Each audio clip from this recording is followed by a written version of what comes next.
na ito para kay Pinoy at magiging abala pa rin ngayong araw ang Pangulo. Tumanggi naman magkomento ang palasyo kung may kadate ang Pangulo ngayong Valentine's Day.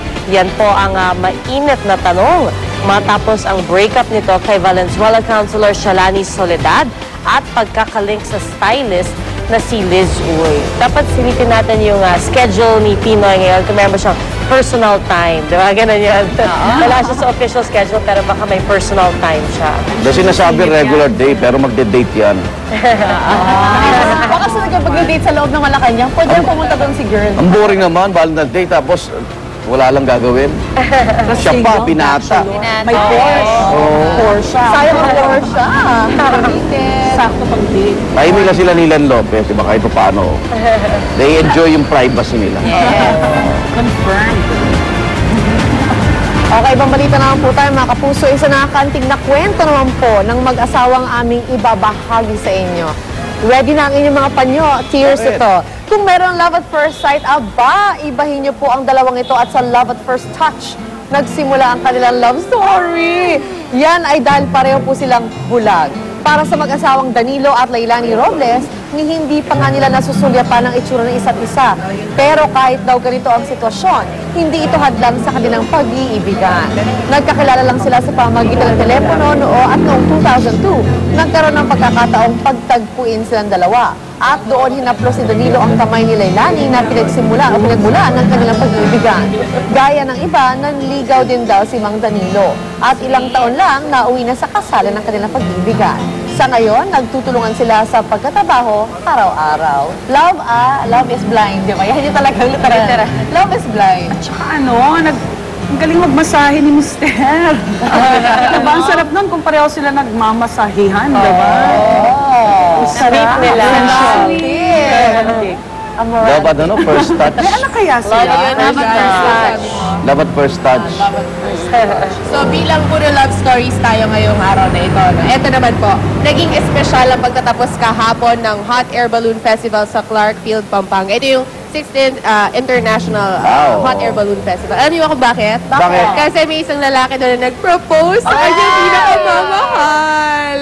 Ayan, walang iba kundi si Charles Alonga at Catherine Malyare. Si Catherine kasi gustong-gusto niya daw yung skydiving. So habang pababa na siya mula sa himpapawid, nag-aabang na dun si Boy na nakaluhod pa at hawak ang sing-sing. O diba? Ang sweet. At syempre, dahil nga sa kakaibang proposal na ito, isang matamis na yes ang sagot ni Catherine sa kanyang nobyo. Congratulations! Bawal mag-no dyan, Mare, na kaya. Ayaw na lang pong madla. Nasa camera pa. Correct. Ang sweet naman niya. Sabi nga nung lalaki Hindi ba shotgun marriage mo? Kasi nanginginig pa daw yung babae. Ito sabi ng lalaki, I'm sorry it took so long, 10 years, pero eto na. Nakikita niya. So binigay. So binigay niya lahat ng gusto ng girl, yung mag-skydive, tapos finally yung wedding proposal. Ayan. Buti hindi dahil di sa gulat na bumagsak ng mali yung babae. Hindi, pagbaba niya. Tsaka lang lumod. Literal na high from skydiving to say yes. Naku, best wishes sa inyo. At ito nga dahil weekend nga po kahapon, may mga ilang lovers na sinalubong na ang Valentine's Day.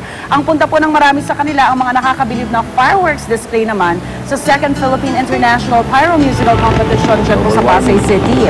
Nagliwanag ang kalangitan sa ibabaw ng Manila Bay sa pasiglaban ng mga bansang South Korea at Spain.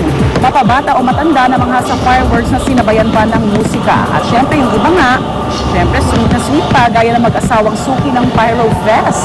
At sa susunod na Sabado, magtatagisa naman sa pagpapaputok ang bansang Portugal at ang defending champion na UK, United Kingdom. Sarap panood. Libre pa. Diba? Sana maka-invento yung yung neon lights na lang effects.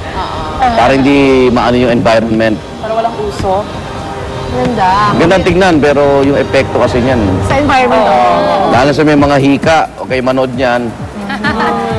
Pero pwede na rin sa TV na lang dito sa TV. Pwede. 5 Saturdays daw yan. Ito naman ang payo po ng Simbahang Katoliko para naman sa lahat dyan ng mga single. Makinig-kinig tayo mabuti. Sabi ho ng Simbahang Katoliko, huwag tayo magmamadali. Kayo lang pala. Huwag kayo magmamadali muna sa paghahanap ng mga mamahalin. Bakit daw kanyo? Bagkus dapat ipinalangin sa Diyos ang paghahanap ng tamang partner ninyo sa buhay. Para naman na mahalin daw kayo ng buong-buong puso, di ba? Uy, okay yun. Luan, makinig ka mabuti. Ikaw na lang. Yes. Ayon po kay Father Melvin Castro, mas mainam daw ang maging single kaysa naman yung alam mong niloloko ka lang, di ba, ng iyong partner o kaya yung nagkakaroon ka ng ilusyon sa pag-ibig na mali. Yan. Kung wala raw matagpo ang mamahalin sa araw ng mga puso, payo ni Father Castro, ibuhos na lang ang pagmamahal sa inyong pamilya, kaibigan at mga pamangkin. O di kaya makipagkita sa kapwa ring single para naman makatagpo ka ng iyong love. Pwede. Sa isda. Sa isda. Sa may pagtutuunan. Tama naman yung payo kasi Father Melvin nga hanggang ngayon nag-aabang siya. Hindi, bawal sila, pare sila. Sobrang paghihintay. Ang community, ang grabe, Sinasabi mo, paano nila mapapayo? Wala naman silang pamilya. Hindi yung community, niyakap nila as family na yon. Yes. Oo, so marami silang anak doon, marami silang minamahal doon, mga magulang, yan, community. At in return, yung pagmamahal na yun ay nababalik din naman sa kanila. Diba? Sarap din ang feeling talaga. Pag marami kang minamahal, marami rin ang Pero mas nagmamahal. maganda yan, huwag madaliin kasi ang daming mga unwanted child, di ba? Abangan nyo sa Tonight with Arnold Glavi, yung topic ko, ang taas ng teenage pregnancy pala ngayon. Dahil na rin sa mga social networking. Technology. Guess ko si Dr. Margie Holmes. Iba talaga ligawan na, no? Text. Dito tayo dati talagang pupuntahan mo sa makikitawag ka pa sa tindahan, sa landline. Kausap mo yung babae. Dahil nga ginastos ko, 150 nung araw ang phone, ha? Yung pula pa? Effort naman.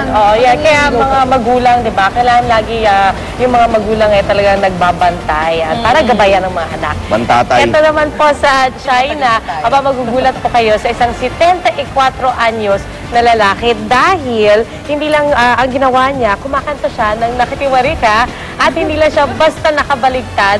Kakaiba po yan dahil para siyang nakatayo na ang nakatukod sa lupa ay ang kanyang ulo. Ito, pakinggan natin. Ano yan? Ayan. Naririnig niyo ba? Parang ako lang. Okay, yan po ang lalaking yan, si Tian Kemi. Pinagpraktisan niya na matagal ang kanyang kakaibang singing skill. At sa gym naman daw, madalas daw siyang bumibikas ng matula habang nakatiwari. At bukod sa pagkanta, gustong-gusto rin niya raw na magsayaw at magaling din siya sa calligraphy at paper cut art. Ginagawa niya rin kaya yun na nakabaliktad. Parang mahirap na calligraphy sa paper cut art. Mahirap kumanta na gano'n. Dahil kinukontra mo yung vocal cords mo. Hindi siya natural. Pero ang galing ng first age, yung nakakaganong pa siya, yung, di ba? Wala namang connection yun sa pagpapakitang gilas niya sa kanyang loved one. Wala naman. Baka naliligaw siya that way.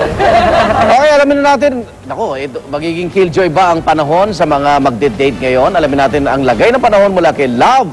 Talagang Love and you there. Valentine's Day. Love. Happy Valentine, people! Happy Valentine! And of course, ako, babatiin ko lang ngayon pa lang Happy Valentine sa aking minamahal na si Joms. And happy birthday to you, my forever Valentine, Jomasito, na nasa Singapore. Eto na po, mga kapuso, ang ating hirit panahon. Nako, ang ating Northern Central Luzon, makakaranas po ng tinatawag nating hanging amihan nagbabalik. Ito po yung hangin na dumaraan sa mga lupain sa ilagang kanlurang Pilipinas na madalas po ay cool and dry. Ang Southern Luzon naman po, Visayas and Mindanao, cold front naman po ang mamamayani dyan. Itinataboy po nito ang malamig na hangin ng malamig na hangin ng mainit na hangin pa itaas. Nagdudulot po yan ng ulap at ulan. At nako sa Visayas, nagkakaroon po ng mga pag-ulan-ulan dyan. Kaya naman po ang buong bansa, magkakaroon po ng maulap na makalangitan na may kalagat na pag-ulan, pagkidlat at pagkulong. Ating po sunrise, 6:21 ng umaga. At ating po sunset, alas 6 naman po ng gabi. Narito naman po mga temperature and weather conditions sa iba pang bahagi ng Pilipinas. Tandaan niyo po mga kapuso, sa kahit ano pa mang hamon ng panahon, manatiling alerto at mahinahon.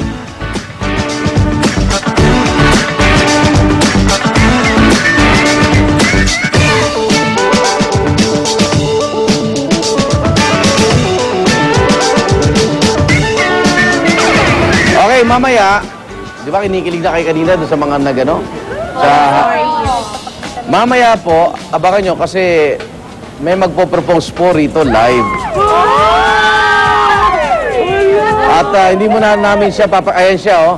Abangan kung sino ang kanyang yayayain na magpakasal.